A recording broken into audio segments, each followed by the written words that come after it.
folks, Toad here with Visordown.com, and we are in baking hot Cartagena for the launch of Triumph's quite nice Street Triple RS.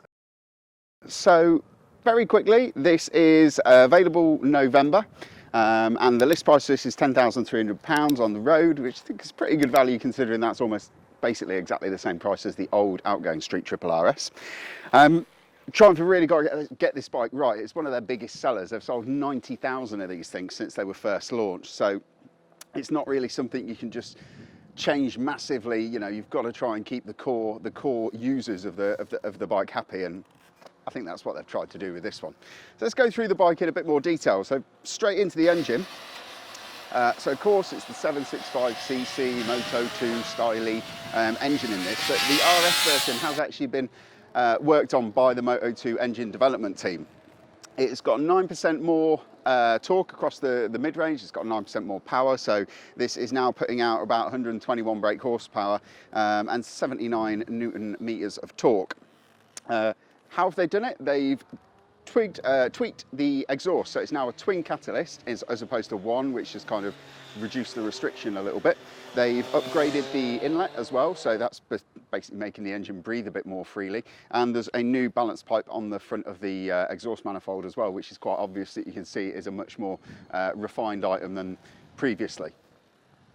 All of those things go together to just make it unmistakable triple. It's really, really grunty. The mid-range is just so fat and juicy. You can just sit in that all day long and you're as happy as a pig in shit. It's just wonderful.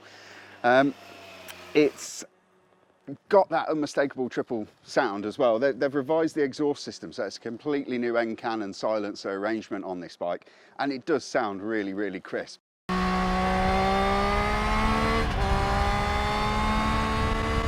mean, they've got an Arrow aftermarket exhaust pipe that you can stick on it, but I don't know how they can make it much better than it already is, because it just sounds absolutely pucker.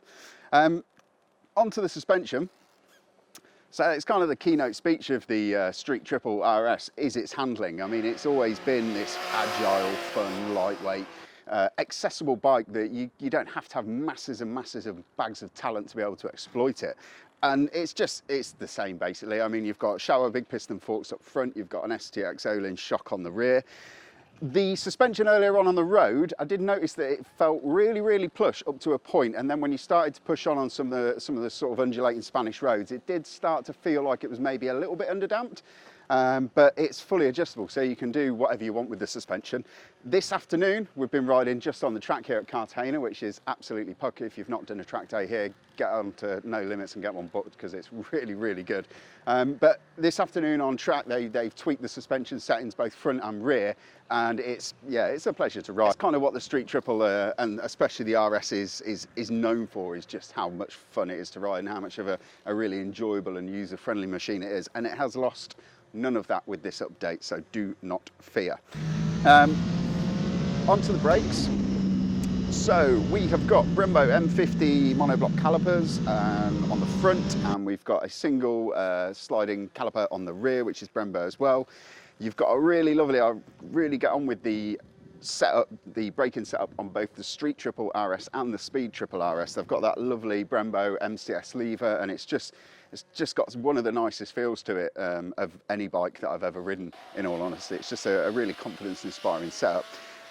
The one thing that some people are making noises about with regards to this bike is that it doesn't have an IMU or cornering, ABS or cornering traction control.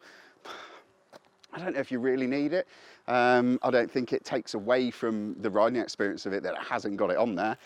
The one thing I would say is that the ABS, due to some EU nanny bullshit legislation, you can't turn it off fully unless you go about yanking some fuses, which probably isn't a very good idea. But yeah, it would be nice to disable the ABS, but that's nothing to do with Triumph. They can't help it.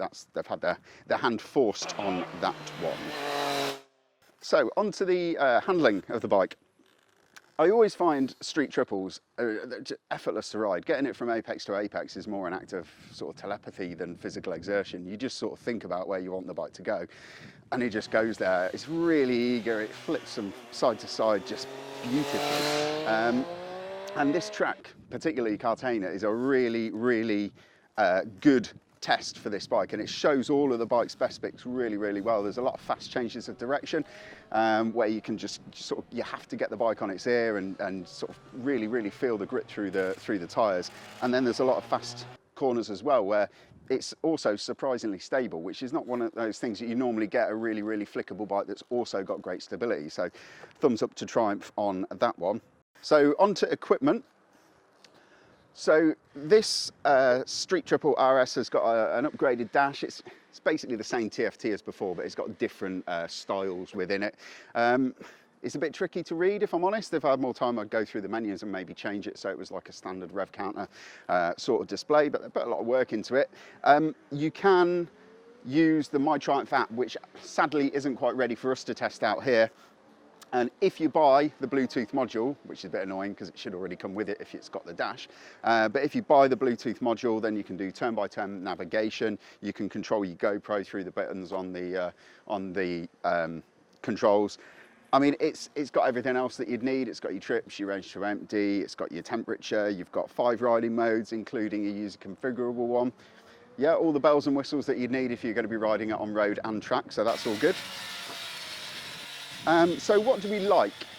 Obviously it's a Street Triple, and I love that juicy fat mid-range power. It's just addictive, and the howl from the exhaust that you get when you're using it all up is just properly nice and audibly lovely. I also like the handling characteristics. This bike does feel slightly more planted than the old Street Triple RS that I was lucky enough to have last year for a few months. Took that on a few track days. I thought it was great, but this just feels a little bit more stable to me. I don't know whether it's the particular settings that they've dialed in, or possibly the fact that it's running the latest version of Pirelli Diablo Supercorsas. So the final thing that I really like about this bike is the styling. I think the little angry eye face that's going on down there, it looks cool. The old lights on the old Street Triple, I thought they looked all right, but they're a little bit gawky, and this has kind of like made it a lot more refined. It's a lot more modern, and yeah, I think it's definitely a positive update on that front.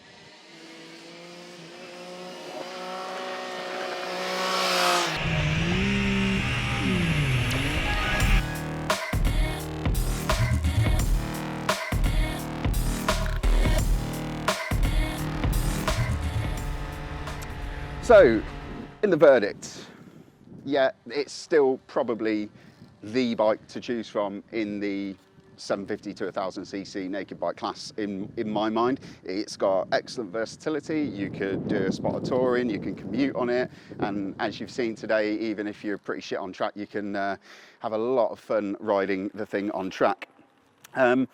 It's just an effortless piece of equipment to use, to ride, to go fast on, and the fact that it's the same price as the old Street Triple RS, I think is a no-brainer. If you were thinking about getting yourself a Triumph Street Triple RS, hold on to your money for a couple of months and get down to your local Triumph dealer in November and pick yourself up one of these, because it is properly good. You read the full review on Visordown.com. Thank you, guys.